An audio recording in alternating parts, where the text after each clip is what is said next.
The clouds parted over the Isles of Boreas. It was time to choose. The rebellion was in trouble.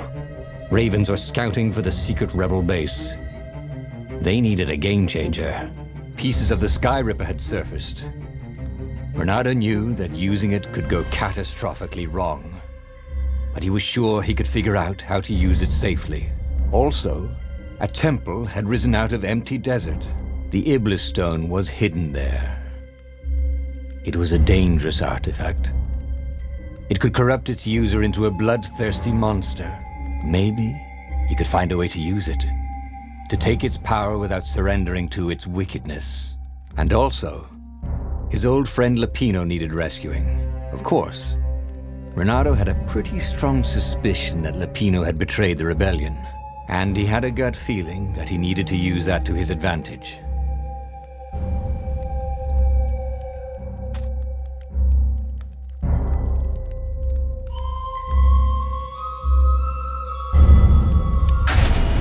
Every child knew about the Sky Ripper.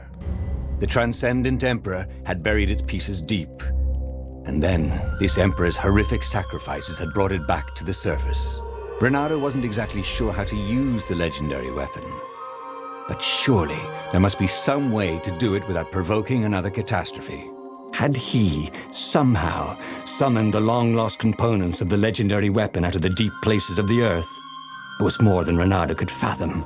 But if he could find a legendary weapon, he would use it.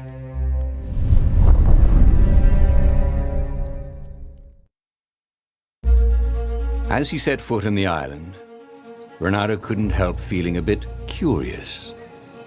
Was Lapino still waiting to be rescued? No. He was probably drinking champagne with the ravens. Did ravens drink champagne? Did rabbits? Renato felt oddly thirsty, come to think of it.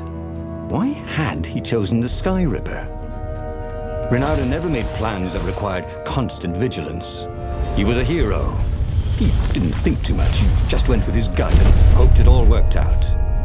The Sky Ripper was a long shot. He'd have to devote himself to it. No side journeys, no rescuing old friends. That was against his nature. Could he stick with it?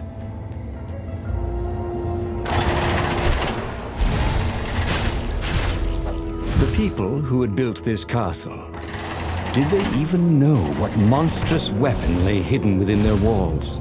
The Sky Ripper could destroy anything it touched, or so the legend said. As the Transcendent Emperor had fought the Lost Gods, thousands of thousands had died. But Renato had been through wars. The only merciful war was a short one.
Renato chuckled. It was the same puzzle. He wished he had his friends here, so he could amaze them. There it was. Sky Ripper's armature. The stuff that dreams are made of. Engineers' dreams, anyway. The device was intricate. No one alive had the skill to make a thing like it. How was it part of a weapon at all? He'd have to ask a scientist, but first, he'd get the second piece. Sky Ripper had a heart, a core that had come to rest on the next island. Well, there was another island he could reach. Zenobia had just invaded it with her father's Raven battalions. She must be encamped there still. But fighting Zenobia now, that made no sense at all. He'd already sacrificed one friend to get this armature, was it? He didn't need to hurry to face her. She would find him.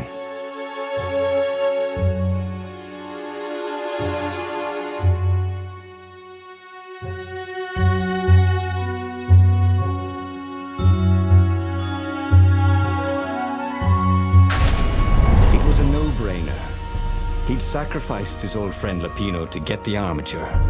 And the armature was useless by itself, only a series of coils and wheels. War demanded sacrifices, and he would make more before the end. He would have to choose the greatest good, no matter how much it cost him. Zenobia. Well, he would see her sooner or later, across a battlefield or a sword's point before all this was over. He was sure of that. The power was in the core. Obviously, he had to get the core.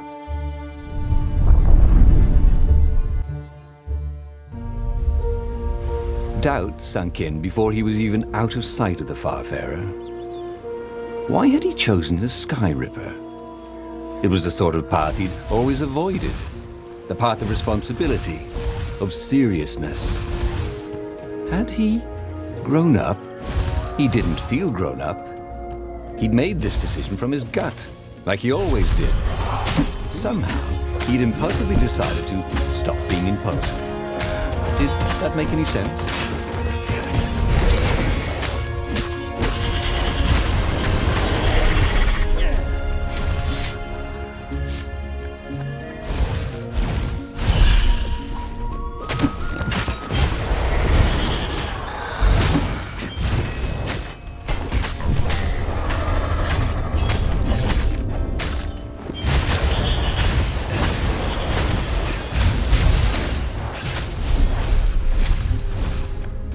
There was something sour in the air. Like the earth had ruptured over something that had been fermenting for a very long time.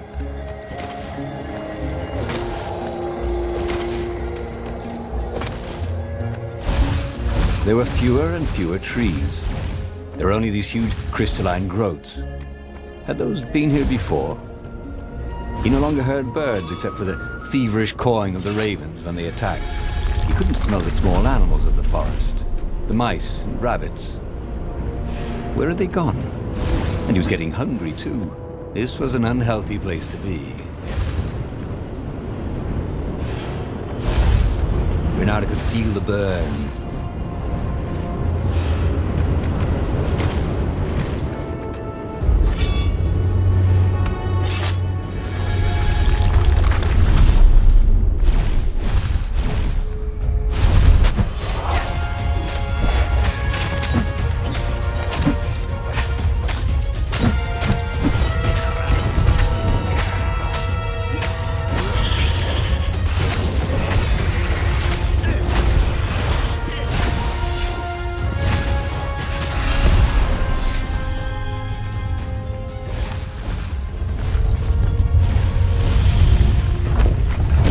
The 20-sided core made him feel physically sick.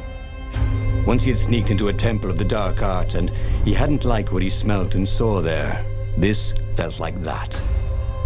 As quick as he could, he wrangled the icosahedron into the armature. The wheels began to spin, then glow. The sick feeling quickly spun away. Now he only felt sad. He had lost good friends for this war apparatus. Maybe Lapino wasn't such a good friend. That made him feel better. He carried his prize back to the Farfarer. Now, he had to make his next move. There was a key Imperial outpost on the Nexus. If this really was some sort of super weapon, he could use it to wreak havoc on the enemy. And if it wasn't, well, better to know that before the final battle. But maybe he should show it to some scientists first. There was an observatory on the Nexus. Maybe he should go there before he fired it.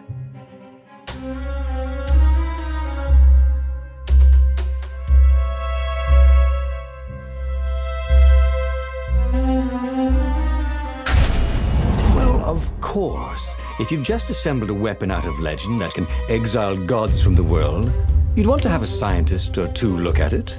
And even if they disagreed and he had time, you could ask Calaveras himself. Yes, the observatory would be his objective.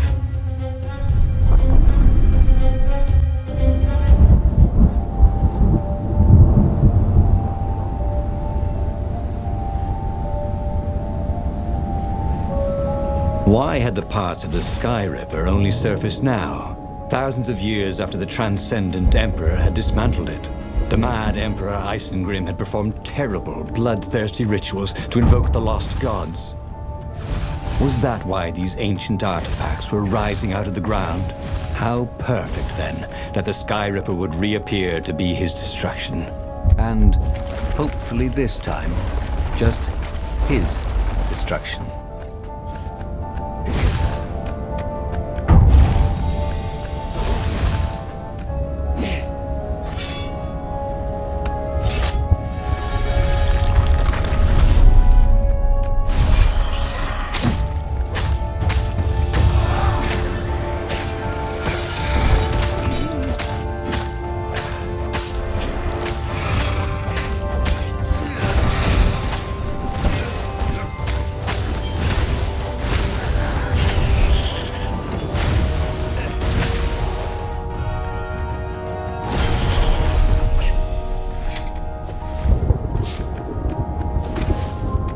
Legendary weapon was exactly what the rebellion needed.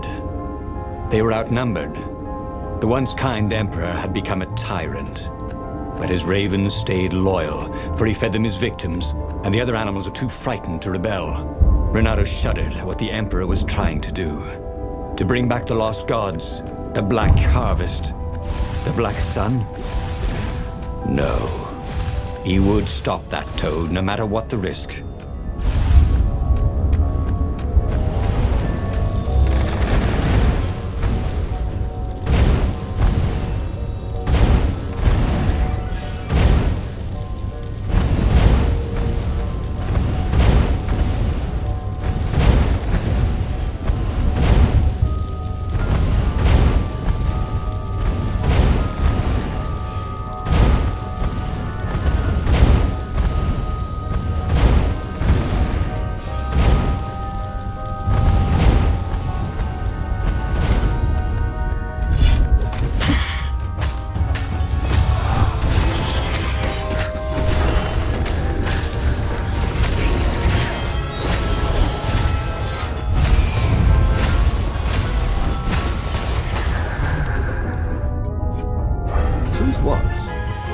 Really like the sound the sword made in the air.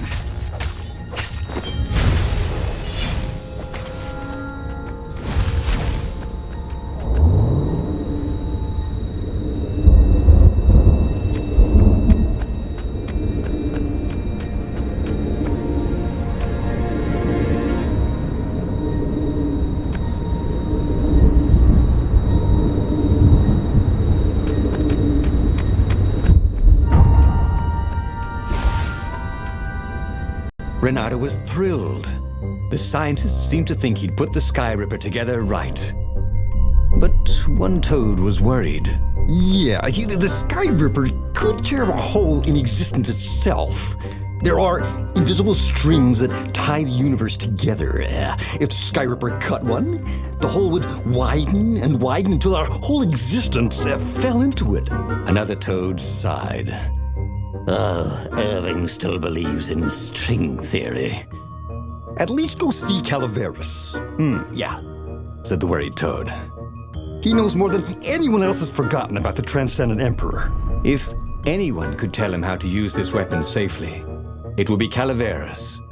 It was he who had told Renato how to find it in the first place. But maybe he had to give up on using it as a weapon. Maybe he had to go to the secret rebel base and ask the generals there what he could do with a weapon that he dared not use. One way or another, there had to be a safe way to use it.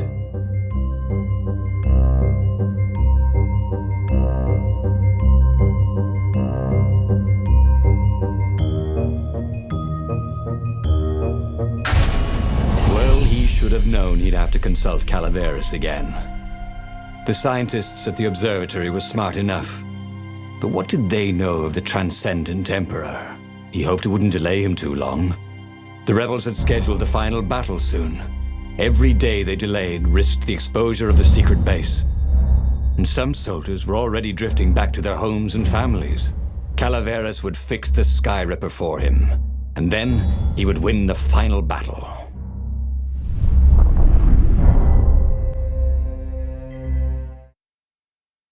Maybe it was the cold, but after a few steps, Renado's optimism started to slump. What if Calaveras couldn't help? Did Renado dare use the Sky Ripper? Oh, he hated that he had chosen this path. It was so much simpler to rescue friends and attack enemies.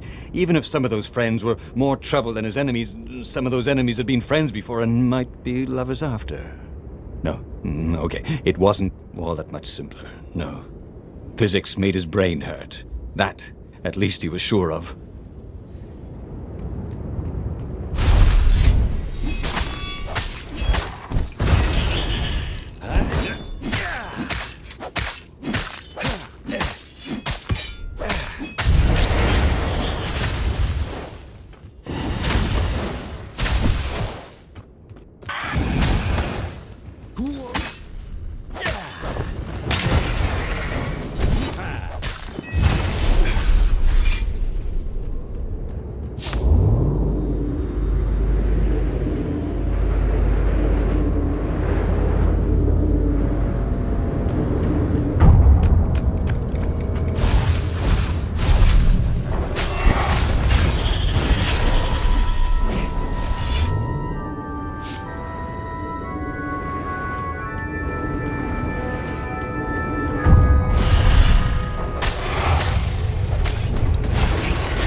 Tried to focus on the now. The ravens who seemed everywhere all the time. Where did they hatch from? Were there giant raven hatcheries somewhere, or did they have families? He didn't want to think about raven mummies raising their darling raven chicks. Calaveras. He would make Renado feel better about using the Sky Ripper. And then Renado wouldn't have to worry about ravens ever again.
Renado had sacrificed a friend for the Sky Ripper. It would be worth it if he could bring a super weapon to the rebellion, but the scientists had ruined everything.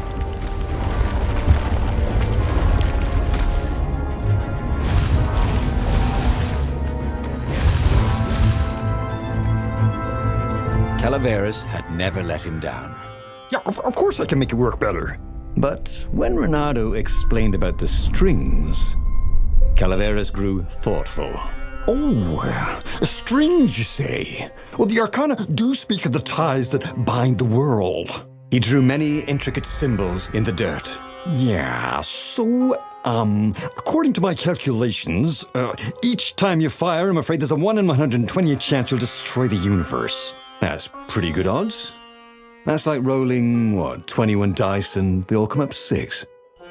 What are the odds of that? What? No! It's more like 2.716s in a row. Anyway, with those odds, it won't happen if I use it just once, Bernardo said, although he wasn't sure that was entirely right. Yeah, that's not right. Each time you use it...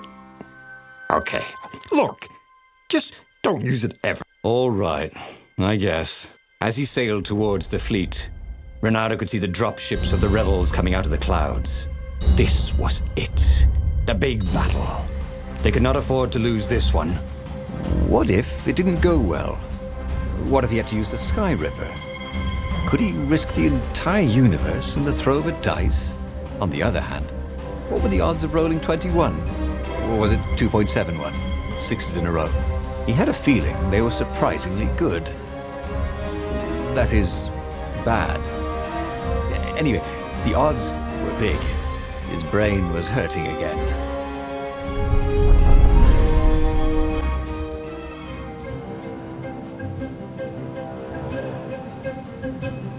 The battle was not going spectacularly well.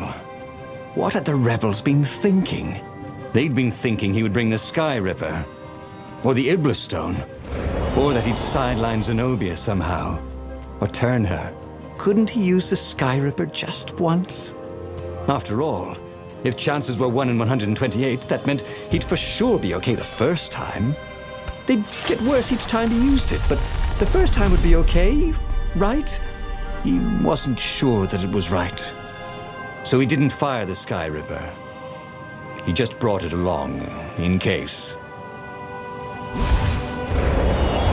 There it was again. The back door to the portal that went to the center of the fleet.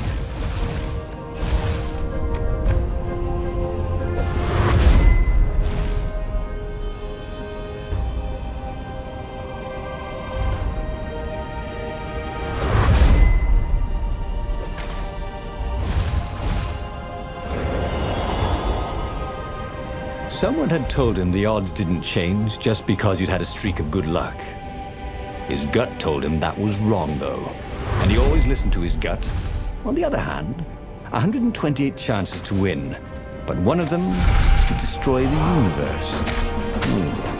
That seemed a bit serious. Maybe he could defeat the Emperor without firing the Sky Ripper. Maybe he could bluff, but with a real weapon. Like in cards, when you had 3 names but pretended you had a fizbin. That could work.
He set up the Sky Ripper and let it warm up. He would bluff if he had to.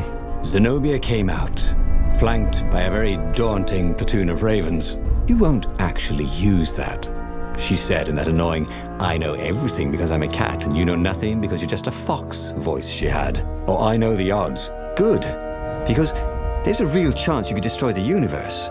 No, not the first time I use it. The odds are too low. What? No? Yeah, sure. The first time, the odds are practically nothing. They only go up if I use it a bunch more times. No, but that's not how odds work. Didn't you pay attention in class? Now surrender, or I'll use it. Just once, he said. Don't. He felt sure the odds were with him. You have to go with his gut. That's what heroes do. Fire, he said. Please? The Skyripper fired. With a tremendous whoosh, the Emperor's flagship went up in flames. It was awesome. And then he noticed there was a hole in the air. A blackness, like a tear in a parchment. Wind was blowing into it, widening it. It grew larger and even larger. Crates fell upwards into it, and the world itself seemed bent, like the reflection on a curved mirror, as it poured into the ravenous hole. 1 in 128. What are the odds? Thought Reynardo, and then everything fell into the hole and was gone. Again? But he already had all the secrets he needed. He was sure of that. He must have not used them the right way. What was the best, worst mistake he could make? Probably trusting that traitor Lapino.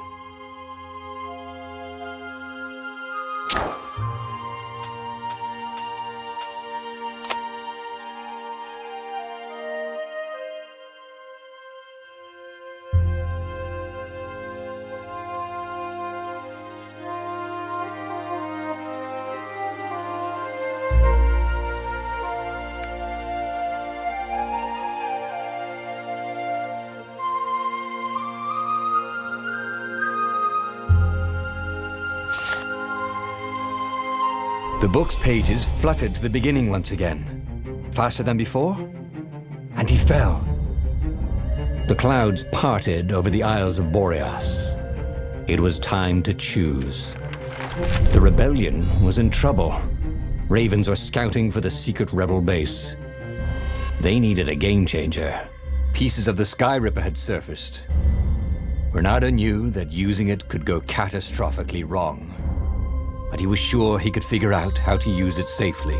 Also, a temple had risen out of empty desert. The Iblis stone was hidden there. It was a dangerous artifact. It could corrupt its user into a bloodthirsty monster. Maybe he could find a way to use it, to take its power without surrendering to its wickedness. And also, his old friend Lapino needed rescuing. Of course, Reynardo had a pretty strong suspicion that Lapino had betrayed the rebellion, and he had a gut feeling that he needed to use that to his advantage.